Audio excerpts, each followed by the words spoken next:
Les Néphilim sont des êtres mentionnés dans la Bible hébraïque, suscitant curiosité et débat depuis des siècles. Ils sont enveloppés de mystères. Leurs origines, leur nature et leur but continuent d'intriguer les théologiens et les érudits. Le mot Néphilim lui-même est souvent traduit par géant. Cette traduction a conduit à une myriade d'interprétations. Ces interprétations vont des êtres surnaturels aux puissants dirigeants des temps anciens. Les Néphilim sont principalement mentionnés dans le livre de la Genèse, mais leur histoire s'étend à d'autres textes bibliques et extra-bibliques. Ces textes offrent des aperçus de leur existence et de leur impact sur le monde antique. Leur présence dans ces écritures suggère une influence significative sur le développement des premières civilisations. Ils continuent de captiver notre imagination aujourd'hui. Les Néphilim nous rappellent le pouvoir durable des mythes anciens. Ces mythes continuent de résonner en nous. Ils reflètent la fascination de l'humanité pour l'inconnu et les mystères qui dépassent notre compréhension. Le récit le plus détaillé des Néphilim apparaît dans le livre de la Genèse, plus précisément dans les chapitres 6, versets 1 à 4. Ce passage décrit une époque où les fils de Dieu virent les filles des hommes et les trouvèrent attirantes. Ces fils de Dieu prirent alors pour épouses parmi ces femmes. Cette union a donné naissance aux Néphilim. Le texte dit « Lorsque les hommes commencèrent à se multiplier sur la face de la terre et que des filles leur naquirent, les fils de Dieu virent que les filles des hommes étaient belles. Et ils prirent pour femmes parmi toutes celles qu'ils choisirent. Alors l'Éternel dit, « Mon esprit ne contestera pas toujours avec l'homme, car il n'est que chair.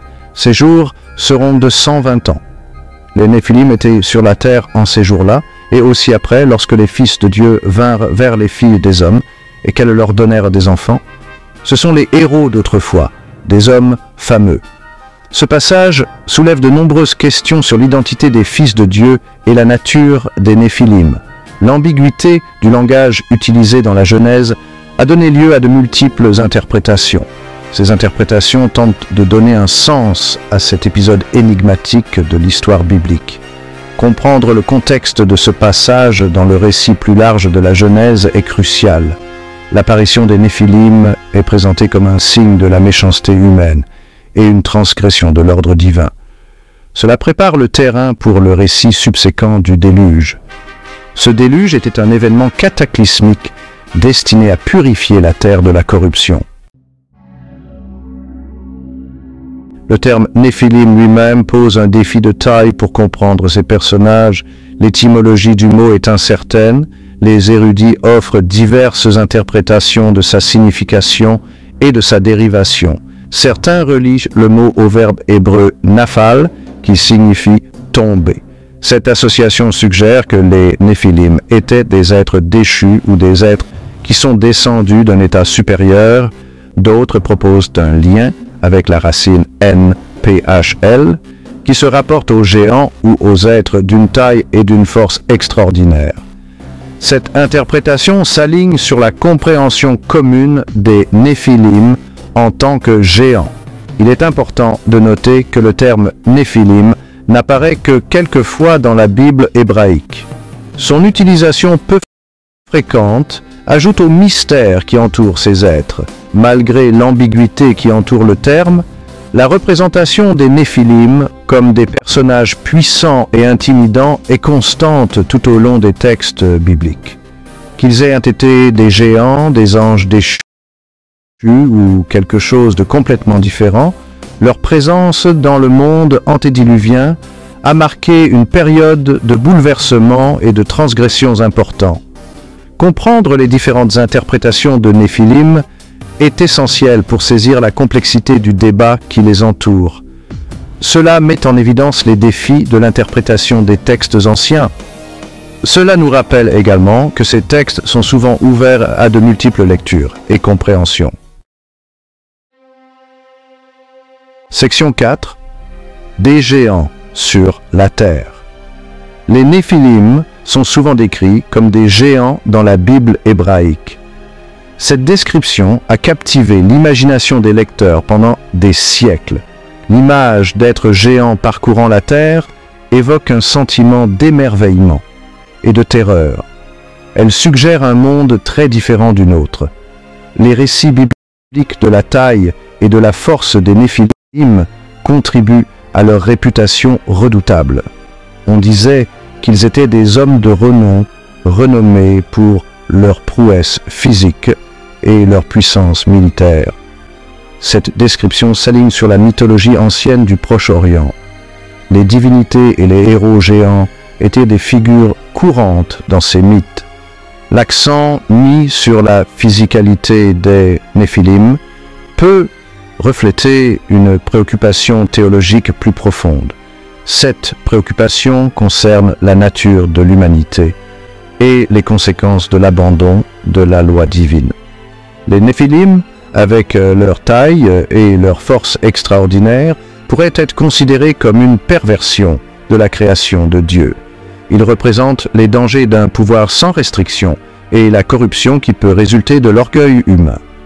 La représentation des Néphilim comme des géants continue d'influencer la culture populaire. Ils apparaissent dans la littérature, l'art et le cinéma, souvent représentés comme des êtres monstrueux représentant le chaos et la destruction. Leur présence durable dans notre imagination collective témoigne du pouvoir de ces histoires anciennes, à la fois fascinées et terrifiées. Section 5. Les Néphilim et le déluge. Les Néphilim sont intrinsèquement liés au récit biblique du déluge. Leur présence sur Terre est citée comme l'un des facteurs contribuant à la méchanceté et à la corruption qui ont finalement conduit Dieu à purifier le monde par un déluge cataclysmique.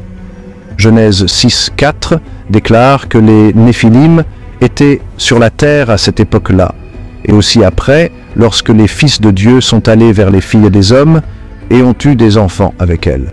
Ce passage suggère que les Néphilim étaient un symptôme d'un monde qui s'enfonçait dans le chaos et la désobéissance. Leur présence représentait une violation de l'ordre naturel, un mélange des royaumes divins et humains avec des conséquences désastreuses.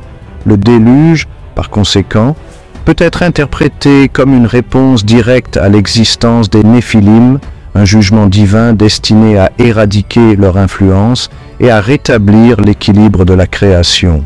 Le récit du déluge sert de récit moral. Il met en évidence les dangers de transgresser les frontières divines et les conséquences potentielles du péché non contrôlé.